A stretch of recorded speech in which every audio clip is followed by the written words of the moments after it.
Nuclear explosions are caused by weapons such as H-bombs or atom bombs. They are like ordinary explosions, only many times more powerful.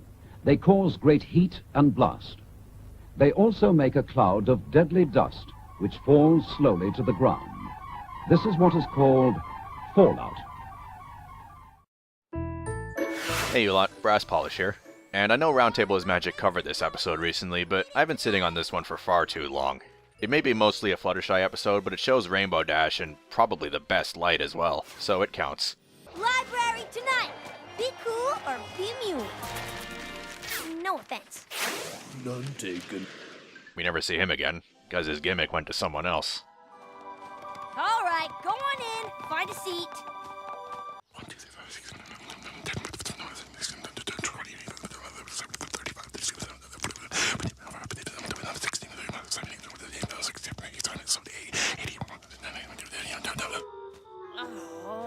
Well, that's how long it'd actually take for her to discover there was one missing.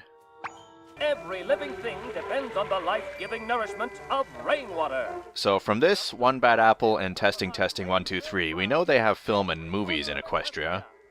Do you think maybe all they have at this stage is animation? Terry Gilliam style stuff? This could be one of the reasons Twilight wrote off the Wonderbolt history movie. It's probably a total cartoonish farce. Tornado power. A team of Pegasi combined their wing power to create a jumbo tornado. Enough to pull water out of the local reservoir. Spitfire, captain of the Wonderbolts, will be here to oversee the water transfer and record our top tornado wind speed. I've speculated before that even though the Wonderbolts aren't really a legitimate military institution anymore, some of the things they did back in the days of the EP Guard are still on their yearly agenda. Until we discovered this, I often wondered why the hell Spitfire was rostered in to supervise Ponyville's tornado. Every pony trains. Are we gonna be fast? Yeah! Massage administering fast? Who's with me?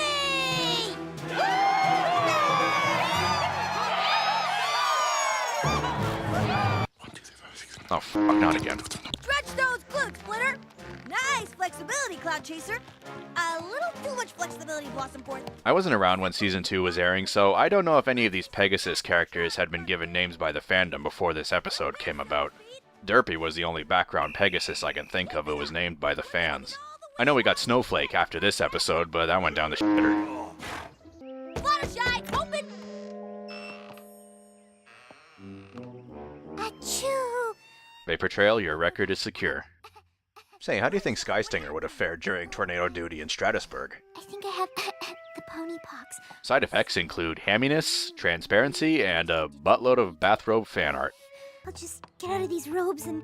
Ow! Oh, my wing. Oh, ow, it's hurt. She kinda reacted the same way when she legitimately f***ed up her wing in Castlemania. Wing, huh? Ow, I think I hurt my wing. So technically it's not bad acting. Sorry. Suck it up, Fluttershy! This is no time for...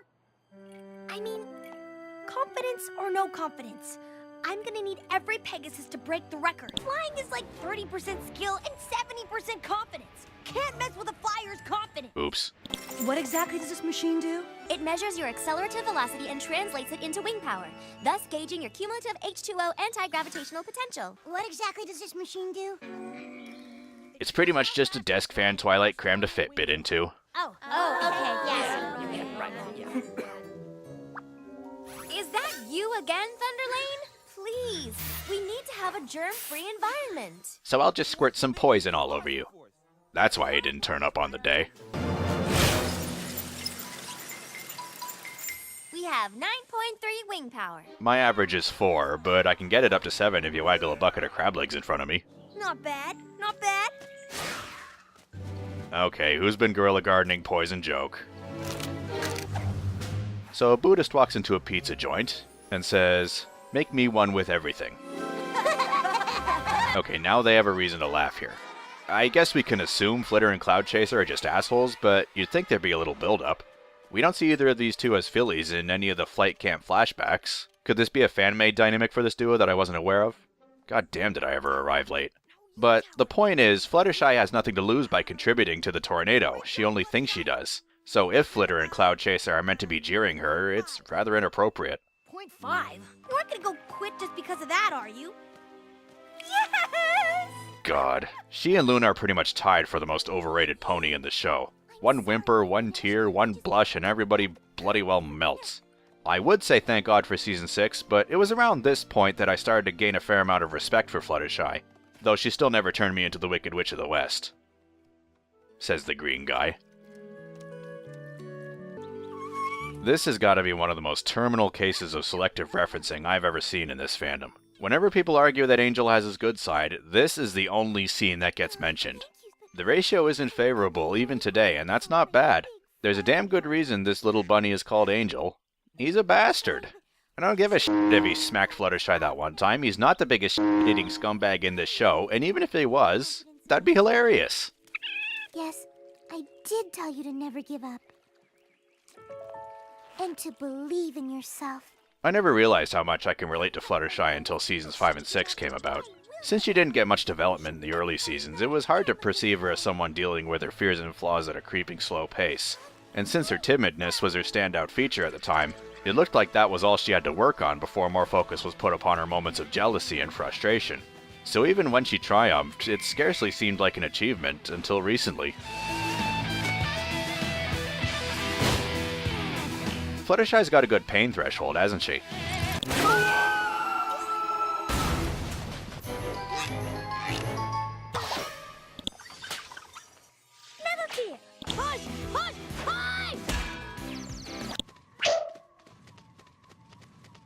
How would you feel if every pony else was flying with 10.0 wing power and you were flying with 2.5? Actually, it was only 2.3 and... Spike and Fluttershy don't interact much, do they? The only times I remember just them two talking were just for sidekicks and Scaremaster. Kinda surprising since they got on so well when they first met. But then Spike did tell her every detail about his life up to that day, so maybe they've not got much to discuss. You'll be able to lift tons of water up to Cloudsdale. If only there was a way to lift Fluttershy out of the dumps. I'm convinced Rainbow Dash has been trying to do that for years. After all, the race to defend Fluttershy's honor was rather beneficial for her, and since Fluttershy didn't know for a long time how the race ended, I suppose Rainbow still figured that her best friend always was a total sad sack. Look! Lazy Thunderlane! With his carcinogens and mucus-filled lungs. The whole time with his fake coughing and all. Rumble, where's your lazy brother? Is Rumble any less huggable in the Colt design? Going to the hospital. But he's not the only one. Oh, for f***'s sakes. You might not have enough wing power to create a tornado powerful enough to lift the water to Cloudsdale. A lot of people have suggested other methods of getting the water up to Cloudsdale, but since the technology was invented by Pegasi, much like conventional winter wrap-up was invented by unicorns, tornado power is still the way to go, I find. Besides, if 8 Pegasi caught Featherflu beforehand, what's there to stop any unicorns catching, like, horn herpes or something? I don't know. Maybe I'm wrong. Maybe tornado power was conceived by an alicorn, and that bugle was carved in his honor. Wait, what the fuck? I swear I saw a horn on that horn. What are you doing here? And people still try to figure out why Pegasi are able to fly with disproportionate wings. Pinkie Pie's not the only one who wheezes on the laws of physics, damn it. Considering 8 Pegasi... This is a hell of a snag for the episode to hit, having to try again so soon after failing with a number of injuries. Not only could Fluttershy have joined at this point, but her confidence could well have gotten a bit of a boost being surrounded by partially worn-out Pegasi. Oh, you were so close to the 800 wing power minimum. Right now, there's no reason Spitfire can't join in. If she's meant to be on hand to catch Ponyville's maximum wing power recording, I think she could take Twilight's word for it. Twilight's not likely to say they reached 1,000 once Spitfire entered the Cyclone, is she? It's not safe. I think there's potential in revisiting the concept of tornado power delivering the Weather Factory's water in Season 7 or beyond. You know how you hear stories about it raining fish? Imagine a bunch of Pegasi carried water up from an ordinary pond thinking there was no marine life in it and fish got into the plant's tanks. Or maybe the basin meant to catch the water is misaligned and the torrent ends up flooding some other city. Or when the water goes up, they find a chest of stolen goods sitting in the mucky bed and try to find out who left it there. Cool! Do it for Equestria! Do it for Rainbow Dash! Do it for yourself! Do it for Spitfire. So she's imagining Flitter and Cloud Chaser and whoever that is chanting the taunt the flight campers used on her. Again, there's so little build-up and payoff of those two being turds that I'm sure I must have not seen some fan animation where they were portrayed as buttholes. We had Vinyl and Octavia as the musical odd couple. We had Lyra and Bon Bon as Weird and Weirder. I didn't know they were portrayed as lesbos then. So did we have Flitter and Cloud Chaser as the Wicked Stepsisters? Maybe it didn't get good reception because they reminded people too much of Diamond Tiara and Silver Spoon, who were in everyone's bad books at the time. I swear that horn has to be one of Mage Meadowbrook's enchanted items, and no pony's aware of it. Great job, Fluttershy! That was awesome! Yeah, we couldn't have done it without you. You bitches. Dear Princess Celestia, sometimes you can feel like what you have to offer is too little to make a difference. I don't agree that Maiden Manhattan rehashed this moral. The difference is that every pony thought they couldn't make an impact, and therefore nothing was getting done at all. Community spirit was the issue there, not confidence. I guess that'll be it then. I'm Brass Polish, thanks for watching, and... Well, hello there, Mr. Ball. Ah! I'm melting! Melting! If you only had a brain. Why? You want to be a real boy instead of a tree, Well, yeah, but I'll bet you don't have anything in your bag for me. The problem with you is, you're completely delusional. I am? Sure, you've been a real boy all along. You're just wearing a tree costume. He's right. There's a zipper right back here. Here, let me get that for you. I'm free! And I'm in my underwear. Yes, yes you are.